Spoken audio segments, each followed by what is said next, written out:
drop this like this and like that and like that. Ooh.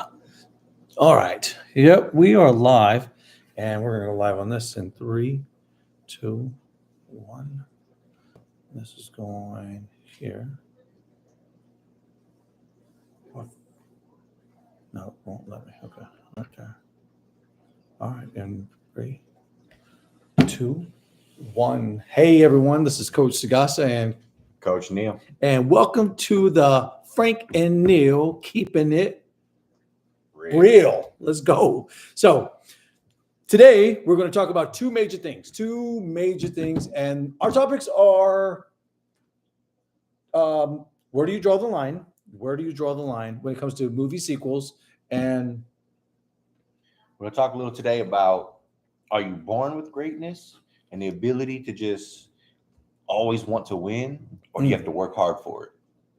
What are your thoughts? That's going to be a good one. That's going to be definitely a good one. And you guys, of course, as always, drop in your feedback. If you guys have some information to those two topics, where do you draw the line when it comes to sequel movies?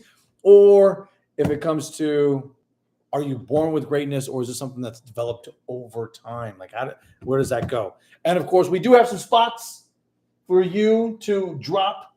There's some spots that are open, some cubbies for each and every single one of you. Anybody that's out there would like to drop in their advertisement, we'd love to advertise your guys' business, your company, maybe just you. Maybe you're an author, I don't know, or anything of that sort. So let's get right into it, because I know Neil said he had something for me. He has a brain teaser or a brain scratcher, and I'm ready. We're going to get to that one, but first, okay. I want your opinion on greatness. Okay. So, Patrick Mahomes, NFL champion, about to be 3-time in a row champion. Yep.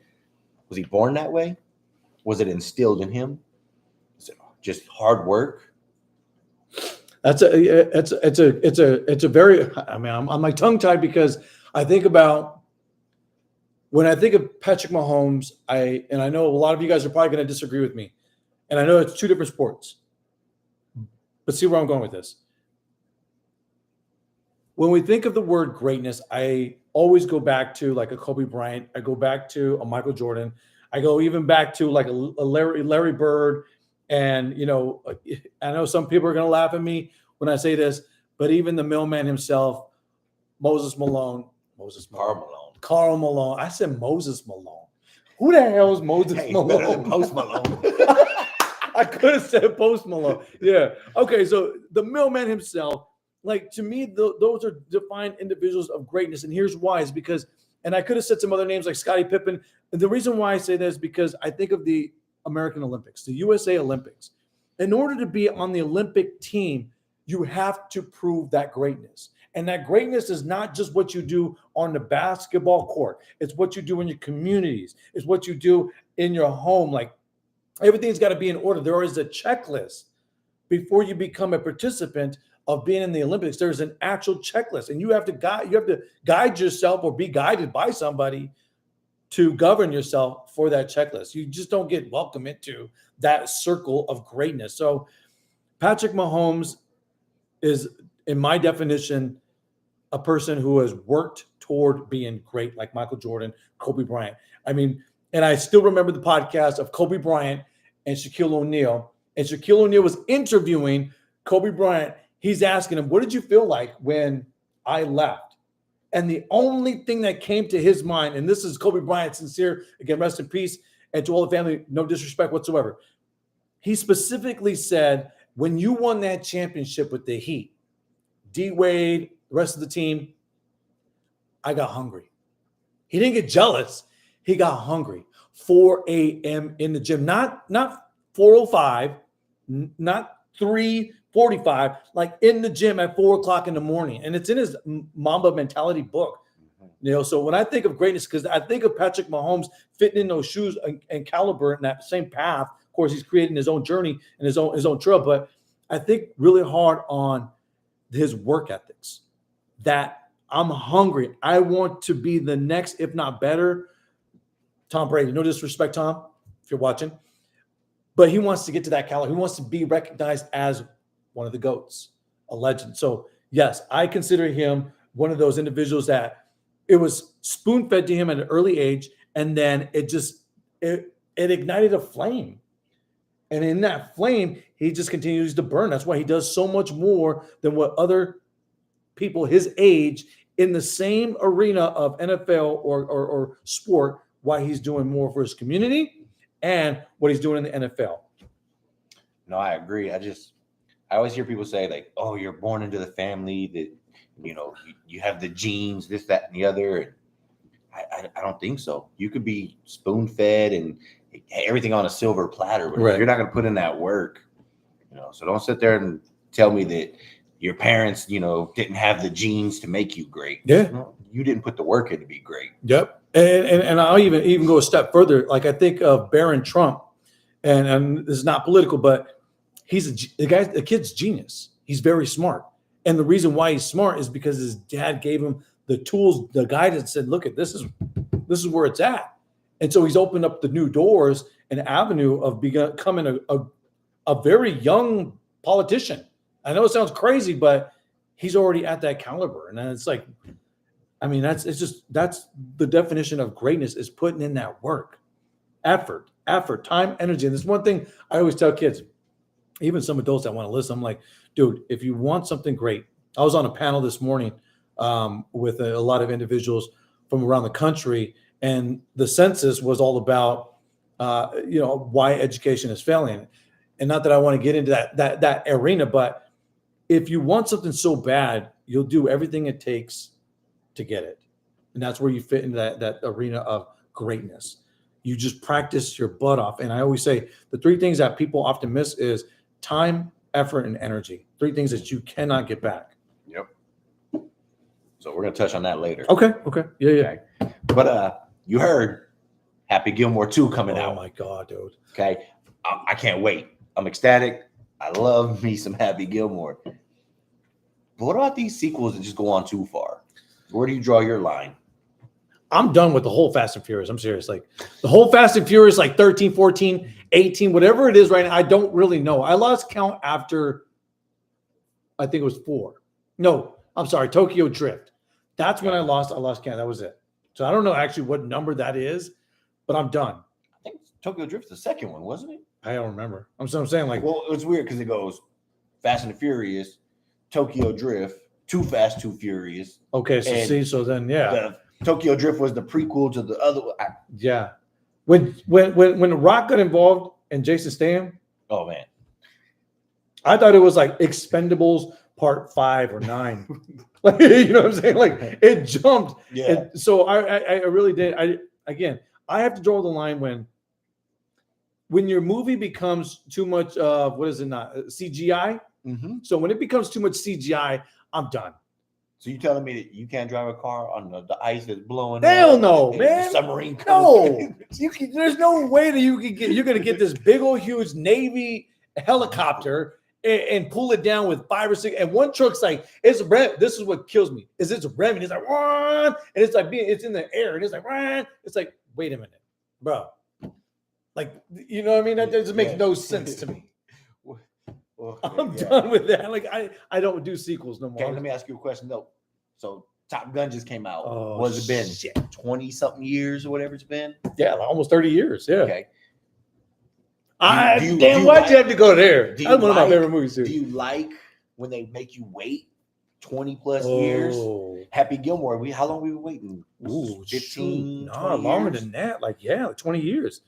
I believe. I think it's something. So do you think that the producers get more time to feel what people really want? Whoa. And it's not just, hey, let's just push something out there just to get to the audience? Oh, yeah. You know what? Because I'm going to tell you right now, that Top Gun movie, it was worth the wait. I'll still watch it. Oh, yeah. Sarah will go out. They'll go out. She'll come home and she'll be like, I put my CPAP in machine.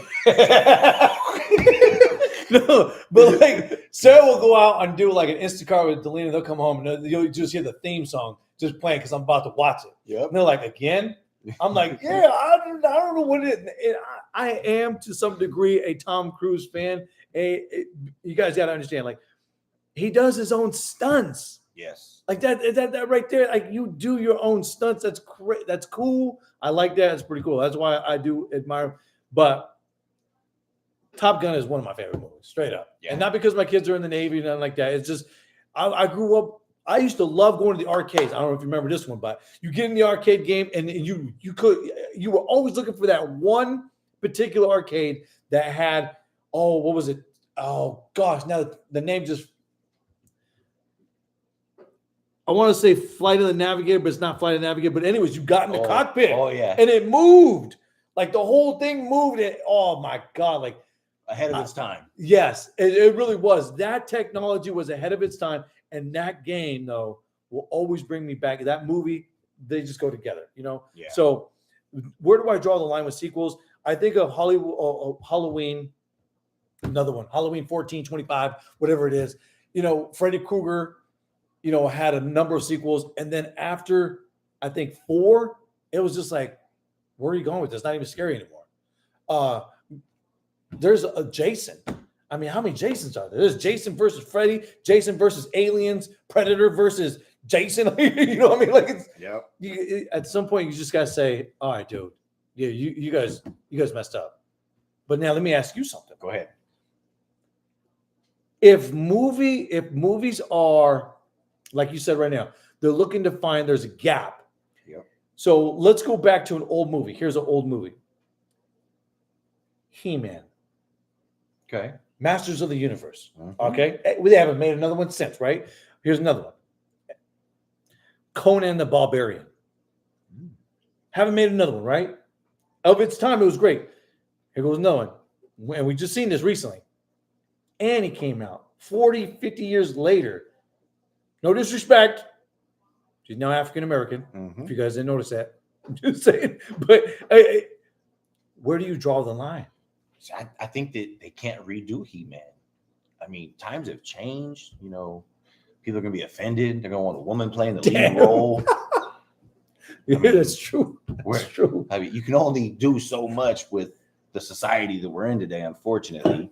I mean, He-Man's going to say something that's offensive to somebody. He can't. So that means he can't go on. He can't come out. He-Man cannot come out without a shirt. Will Smith will be playing He-Man with the shirt on. You gotta have a shirt on. Because nobody wants to see your gut, Will. Just saying. Just don't put Jada in it. I'm trying to get smacked. Just saying. Skeletor. Oh my gosh. He does Skeletor. Oh God. That's great. No, all right. So let's get back to time. You mentioned time earlier. Okay. So for those of you guys that don't know Frank, okay, he has a amazing wife. She is amazing at everything but being on time. For reals.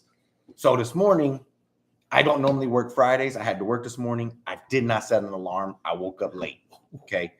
When I tell you that a wave of heat came over me and like I had to rush, right? And the whole way to work, all I could think was time is evil. Okay. Because what is time? Right? Mm-hmm. They say time is money. Right. Time is money. Time is money. But money is the root of all evil. So how do you tell me that time is not evil? If I didn't have to be somewhere at a certain time, I would never stress. Right? If I wasn't at work looking at a clock, like I have to be here for this much time. Right. Damn, that's, you know what? Hey, I got to be home because my Chiefs start at this time. Right. Hey, I got to spend more time over here, more time over there. Right. And it's a thing that I feel keeps us in a bubble. If we didn't have time, I look at my dog. My dog is the happiest thing on earth. He don't have a time. Right. Yeah, time is outside when he wants to go outside. You're right. Time is very irrelevant. He wakes up when he wants to wake up, and they are very happy. Do you believe that time could be evil? Yeah. Now that you actually scratched my head on it. I told you I had a thinker for you. That's a good one. Because it really is. You think about it, and the reason why I say I'm really, really thinking about this is because I think about the farmer. Like the farmer goes out and plants seeds in hopes, and what's remarkable is they don't just plant one seed in one little hole. No. They plant like 3 or 4 seeds because they already know realistically and logically, and most definitely, not one seed will grow. It's going to take a few of them in that circle. So when I think of time could be very, very evil. It could be so much against us. Mm-hmm. And I think that farmer goes and plants that seed a month later. he's broke. Yeah. He's out of business. He lost his farm. He lost his tractor, especially if he didn't put in the work. Yeah, if he didn't coddle that seed and germinate and what is it called, rototill, all that stuff, and really get the right timing of the season to plant, he's wasted a lot of time. Yeah. And I believe that could be very get that back. Yeah, very dangerous and destructive to a lot of people, because you think about it. And I was saying this morning is I think that we have spent so much time utilizing these platforms for all the wrong reasons. And that has been devastating. And I would even go a bit further and say it's been detrimental to our ability to connect with people. Like, it's brought us so far away, so close, but yet so far away from people. So yeah, I believe time is absolutely evil, because of the time that we spend sometimes on our devices on a different universe. I'm gonna say that different universe, that we lose track of time. So yeah, I believe, yeah, you're right. Time can be evil. So speaking of that, so I don't have a lot of friends on social media. I'm not big on the social media. I like to look at pictures of my nieces and stuff like that, and I just watch videos. I'm not gonna lie. Okay. But there's people I have on there that I don't even really know. But like, we'll message and stuff and send each other videos and stuff. Well, the other day I seen one at the store, and he seen me. Right. We made eye contact. Right. I said, "What's up?" And he just kept walking. Dang. Like that. But then I get a message, "Hey, was that you?" Oh God. You see what I'm saying? Like, we have like a whole nother world. Yeah, that's what I said. And you consider people like, "Oh yeah, that's my friend. I know them." Right. But when you see them in real life, like, there's a distant connection. And then I just, like, kids these days too, they will sit there on the devices all day, chatting, texting. Yep. I can't wait to see you tomorrow. See you tomorrow. Right. I see them at school. I work at a school. I see these kids, and they sit next to each other and they text each other because they don't know how to communicate in person. Their words don't come out how they want them to, unless they think about it, write it, reread it, send it, look at it. Hey, get back to me. It's crazy. So no, it goes back to being that time and that device. So much time of it, it's separated us. It didn't bring us closer. I told Delino this. You guys are gonna crack up. So I told you guys I was on a panel this morning, and I told Delino after I got off, I said, "Dang, I made $5.12 off of TikTok Live. $5. Like, I didn't even know you could even make money off of TikTok Live." I was like, whoa. So it was really cool. I didn't know that you get these little coins. I don't know why I'm showing you guys like in real life, but anyways, you get these little coins, and those coins can be withdrawn every Wednesday into actual capital, or you can use them to buy, I don't know, like other sharing gifts on TikTok. So I'm still learning a little bit more about I'm a Generation X, so I don't really know everything there is to know about technology. I'm still learning. I'm still using, and I said this to a panel, I still use TikTok for different learning tools, especially cooking. I still use it for comedy, entertainment, and I still use it to like share things without. But I like what you said. There are people in your circle, because when I got off this live, case in point, when I got off this live, oh my God, like there was like 70 people that wanted to start following me. And then before I got off the panel, like 4 or 5 of the individuals I was on the panel with, they were like, "Hey, make sure you follow me back." And I was just like, "What do you mean by follow you back?" Like, and I was like, "Oh yeah, okay, there's a button right there that says follow you back." But I've been very, here we go. So I've been very leery about doing that. Why should I be leery about following other people? See, I have I'm not gonna say a phobia, but I don't like to share all my information with people, right? Because just, I grew up in a not so good area, right, and I just sit there and think, like, there are people that will look at your pictures, look at what you post. You can't even write, "I'm going on vacation." Nope. You put you're going on vacation. You just told everybody your house is wide open. Yep. And so I'm weary of, letting people follow me. As far as following people, I don't want to know every bit of everybody's life. Yeah. I have my own things. And then there's people that I thought were like the best people on the planet. And then I see their posts and I'm like, oh, okay. Right. Maybe I shouldn't be as nice to that person as I thought I should be. So yeah, it's message, be very transparent and be very authentic. Yeah. I think that's one of the major things is be very authentic, be very transparent. Be the same person you are in the universe of social media as you are in person. You know, I think that's where the kids really connect with us is because we're the same people. You know, we're not going to sugarcoat things. And that's reality is you never want to sugarcoat anything, but sugarcoat your strawberries. Them are delicious. Those are actually pretty good. You put some powdered sugar on some strawberries. Yeah, I had, you know what? Talking about food, so this morning, I don't know if you guys remember this. You probably remember this, but it was a cereal. It's called French Toast Crunch, and it was shaped like a little French toast. And it only came out for a little bit, but that cereal was a bomb. Hey, so this morning, Sarah made a little French toast like that. We were talking about French toast last night, so that's why I was just like, wow, that tastes like that cereal. And even Delina was like, she concurred with me. She was like, yeah, it does taste like that cereal. And I was like, I wonder why they discontinued that cereal. Like it was good. Yeah. I eat with milk, without milk. Straight up. You can have it in a Ziploc and just crunching them, you know? But yeah, it's crazy, man. Going back to what you said is sometimes I think that time is very dangerous if we waste it. If we use it for resources and we're using it, like you guys were working on the car, that's why I've used a lot of my time, especially when I had Jeeps. I was more of a Jeep, even changing my own oil in my truck now. Like I had to look that up on a tutorial, follow the steps, learn some things, and now I do it myself. You know, not saying that you don't want to take it to a mechanic when there's something wrong, but I mean, no. Okay, so I have a 2017 Chevy Malibu. Okay. It's got this shift to park issue. You put it in park, it says it's not in park. I take it to the dealership. Lady tells me it's $1,000 to fix it, but they're going to give me a discount, right? Because I'm such a loyal customer. They're only going to charge me $700. Okay. And I was like, oh, okay, I get a discount. Yeah. And I was like, you know what? If it's just changing a part, I can do that. Right. Let me go to YouTube. So I go to YouTube, type it in. They say, just buy this little part on eBay. It's 2 screws. You got it. I looked up the part on eBay, $3.56. When I tell you, I want to go slap this lady, trying to give me a $300 discount and charge me $700. Yeah. And it was 2 screws. And what's crazy, Neil, is sometimes those mechanics, those technicians, they ain't making $100. Oh, no, they're not. You know what I mean? So the business, the name, the management up top, I think they're making that. They're making coin. They're making massive coin. Yeah. It's crazy. It's really crazy. It's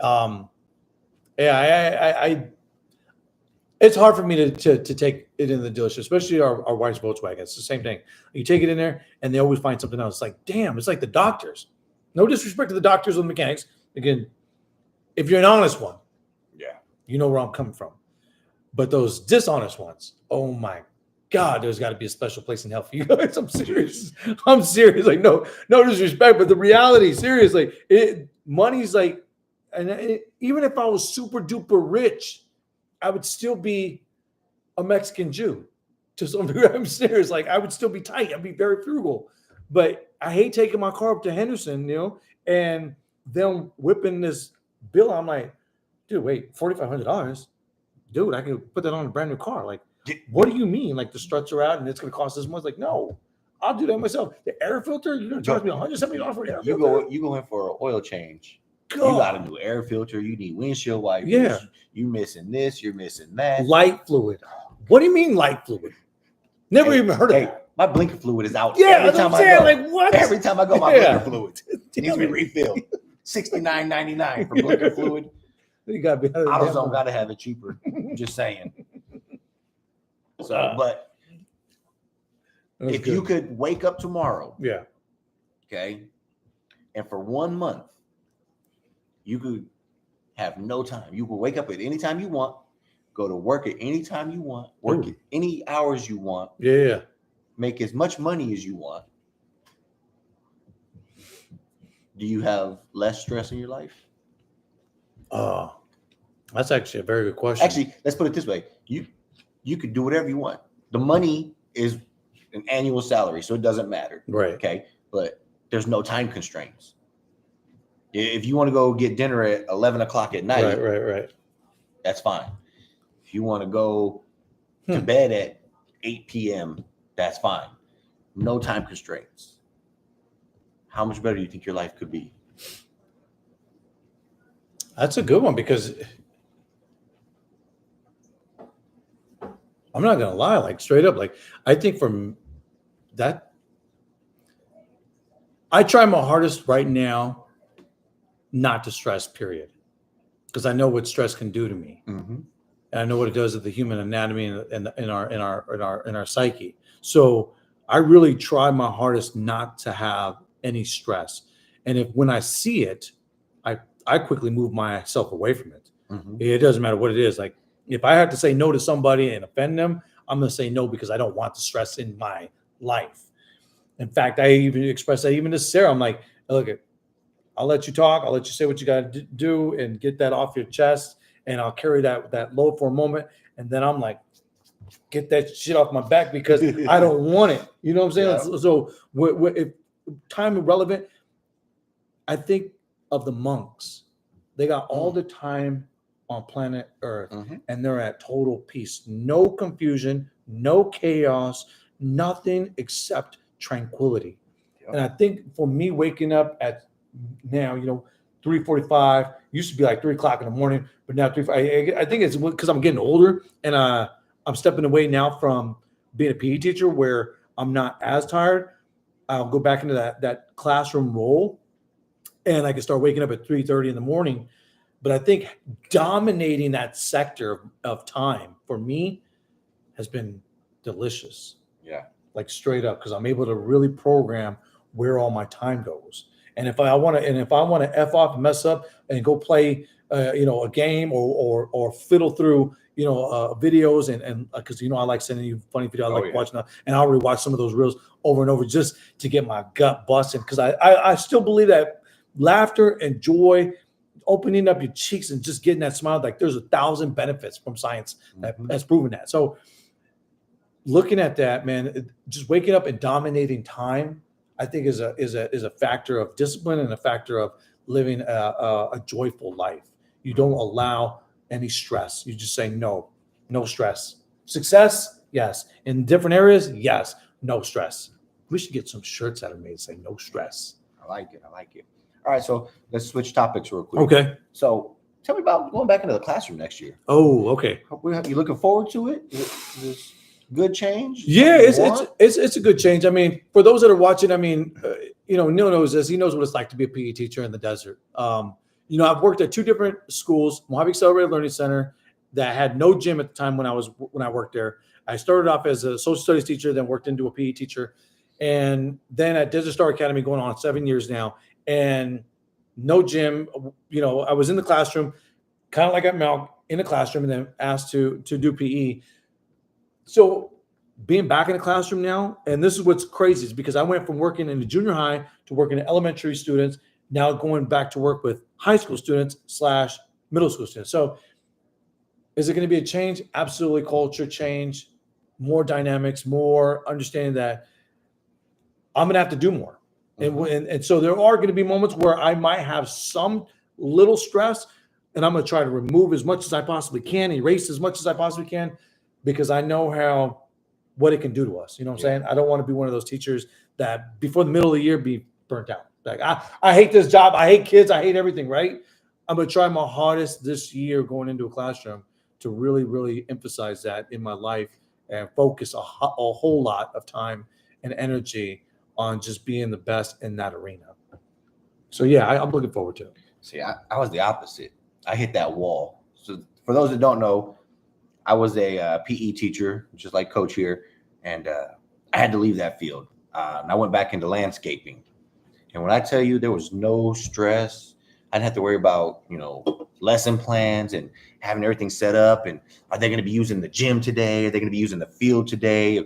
Am I taking half a class, 2 classes? Right. Are they teachers having a luncheon and I got to take 3 classes? Right. So going back to landscaping and just focusing on coaching, I'll tell you what, it's been a blessing for me. Yeah. Outside of the heat, we're getting into the triple digits now. Oh God, yeah. Looking to hit 120 in the next couple weeks. I'll be Let me get back in the classroom. You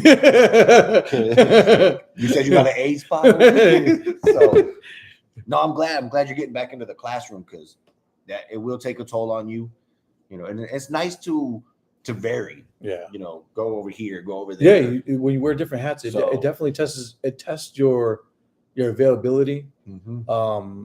And I learned this word a long time ago from, in fact, this little book right here called One Word. Our former principal gave me that book, and I was like, it's a very short read, and it's by one of my favorite authors. But he said, you got to come up with one word for the year, and I was just like, And I was stumped, because think about that. Like, what is one word you would use the whole year?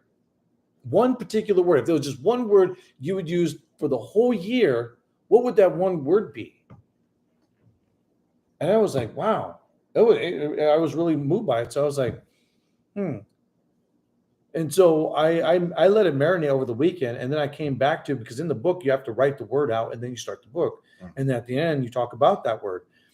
And so my word was flexibility. Be flexible. And it really fit with the culture and the atmosphere at Desert Star, because you have to be very flexible. And it was the same way even at the other school, because you know this, you have to wear many hats. You have to wear many hats. And that's, again, not saying that people in the public school don't have to, but I can guarantee you that it's not as much as a charter school or a private school. Yeah. You have to wear multiple hats. And in doing so, you have to be flexible. And so that's why that word stuck out with me for 3 years. And even today, I still will tell new teachers, like, be flexible. Be flexible. If you can be flexible, God, there's a lot of things you won't have any stress if you just understand that. So I know it's going to be great. So I look forward to when it. you said that right now, the word that came to me was fluid. Oh, yeah. Similar. Yeah, exactly. You got to just flow and just go with the flow, because today I could be a landscaper. Tomorrow I could be in the kitchen. Yep. Next day I could be in a classroom. Yep. Yeah. So yeah. Be fluid. I like that word. That's a good one. That's what came to my mind. Shoot, I might even use that one. Come next year. I'm gonna share that Copyright. Copyright. I'm using that. I like that. That's a good word. Yeah, Be fluid. Be very fluid. And there's a lot of specialists that use that. Yeah. A lot of specialists will use that word, fluid. Yeah, for you young teachers, just be ready to be fluid and go with the flow. And I don't remember who told me this. I want to say it's Mr. Clyde Rude. School's still going to go on tomorrow. Yeah, whether you're ready or not. School still starts tomorrow. I do remember him saying stuff like that. He do, yeah. Yep. That's, for reals. Oh, my God. Well, cool, man. So we touched on some very good subjects. Yeah. And I really encourage each and every single one of you guys to keep on following, share our streams out. If there is something that we missed, something that you would like us to touch on a little bit more and get our perspective, get our experiences, and really dive into something else, please share that in. Send it in the comments. Send us via email. Everything's on our YouTube channel. And we look forward to seeing you guys in episode 3 and just chalking it up. Hey, like Coach said, we got an empty space right here for you. No Raider stuff, though. Okay. Yeah. Fernando, if you're watching, no Raider stuff, man. No Raider stuff. My mother-in-law, no Raider stuff. All right. We'll see you guys. Be blessed. Have a great one. Peace out. Take it easy.